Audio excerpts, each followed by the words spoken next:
Champawat tiger, जिसके नाम दर्ज है Guinness book of world record, संसार में सबसे ज़्यादा इंसानों को मारने का वर्ल्ड रिकॉर्ड उसने मारा था 436 इंसानों को। चंपावत टाइगर एक टाइगर नहीं था, एक टाइग्रेस थी। उसका नाम चंपावत टाइगर पड़ा उत्तराखंड के कुमायूं रीजन के चंपावत जिले के नाम पर, क्योंकि अपने 436 शिकार में से 236 शिकार उसने चंपावत जिले में ही बनाए थे। उस आदमखोर को मौत के घाट उतारा था फेमस शिकारी जिम कॉर्बेट ने सन 1907 में। लेकिन यह भयानक आदमखोर टाइग्रेस जो इतिहास में दर्ज हो गई, क्या शौकिया आदमखोर बनी थी? उसके आदमखोर बनने की कहानी शुरू होती है नेपाल से। नेपाल के रूपल गांव में एक बाघ ने मवेशी यानी डोमेस्टिक एनिमल्स मारने शुरू किए। गांव वालों ने सरकार से गुहार लगाई। सरकार ने प्रोफेशनल हंटर्स बुलाए। शिकारी घात लगाकर बैठ गए। एक बकरी को चारे के रूप में बांध दिया गया। बकरी के लालच में टाइग्रेस आई। शिकारी ने गोली दाग दी, लेकिन निशाना थोड़ा चूक गया और शेरनी के जबड़े से होती हुई गोली बाहर चली गई।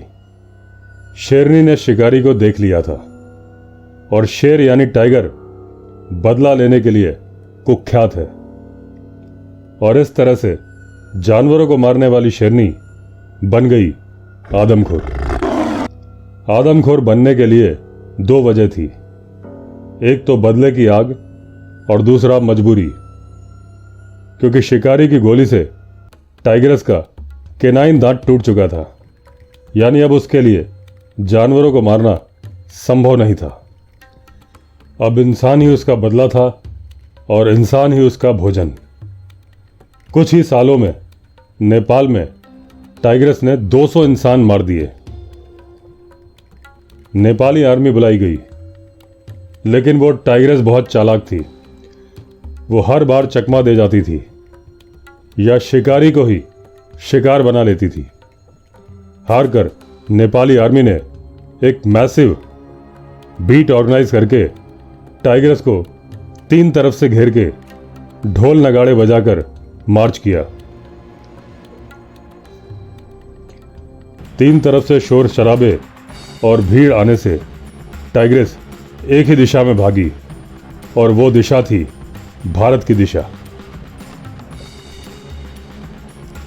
शारदा नदी को क्रॉस करके टाइग्रेस भारत के चंपावत इलाके में आ गई।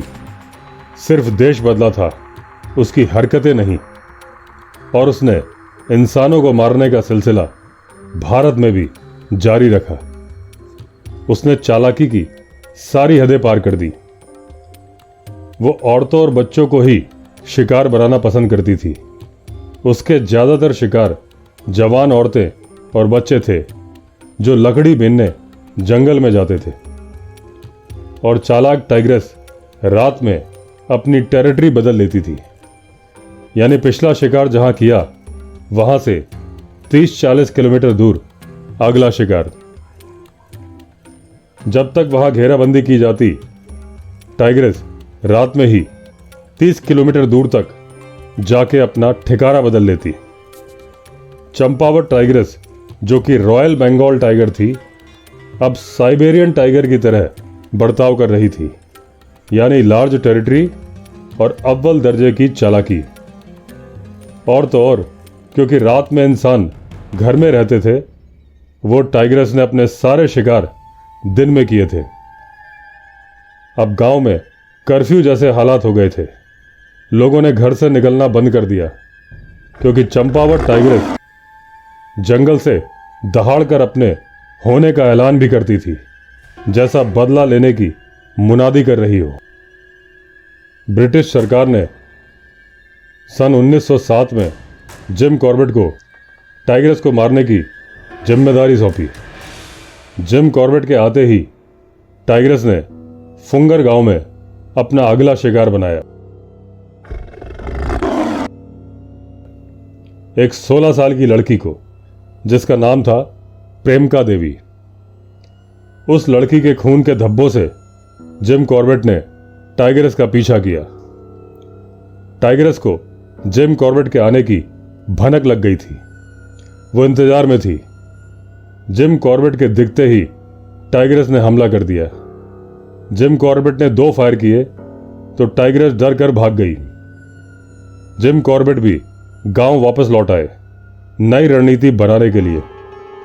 अगले दिन चंपावत की चंपा नदी की घाटी में जिम कॉर्बेट चले ढोल नगाड़ों के साथ में तहसीलदार साहब भी थे, साथ में 300 गांव वालों को लेकर। जिम कॉर्बेट जंगल पहुंचे। टाइग्रेस नजर आई। जिम कॉर्बेट ने गोली चलाई जो टाइग्रेस की छाती में लगी, लेकिन वो घायल शेरनी और जोर से लपकी। जिम कॉर्बेट के कई शॉट्स फायर करने के बाद गोली खत्म हो गई। टाइग्रेस अपना हमला पूरा करती, तब तक जिम कॉर्बेट ने तहसीलदार की गन से फाइनल शॉट किया जो उसकी टांग में लगा और टाइग्रेस वहीं गिर पड़ी। जब टाइग्रेस गिरी तब उसकी जिम कॉर्बेट से दूरी केवल 20 फीट की थी। जब टाइग्रेस का पोस्टमार्टम किया गया तो मालूम चला उसका ऊपर वाला और नीचे का केनाइन दांत टूटा हुआ था। यही वजह थी कि वो जंगली जानवरों को मार ही नहीं पा रही थी और सिर्फ इंसानों को अपना भोजन बना रही थी। इस शिकार ने जिम कॉर्बेट को इंडिया के लीडिंग मैन ईटर हंटर के रूप में स्टैब्लिश कर दिया और अंत हुआ इतिहास के सबसे खूंखार मैन ईटर का। दोस्तों, ये थी इंफॉर्मेशन चंपावत टाइग्रेस की। अगर आपने चैनल सब्सक्राइब नहीं किया है तो चैनल सब्सक्राइब कर लीजिए। फिर मिलेंगे अगले वीडियो में। तब तक के लिए all the best. Vande Mataram.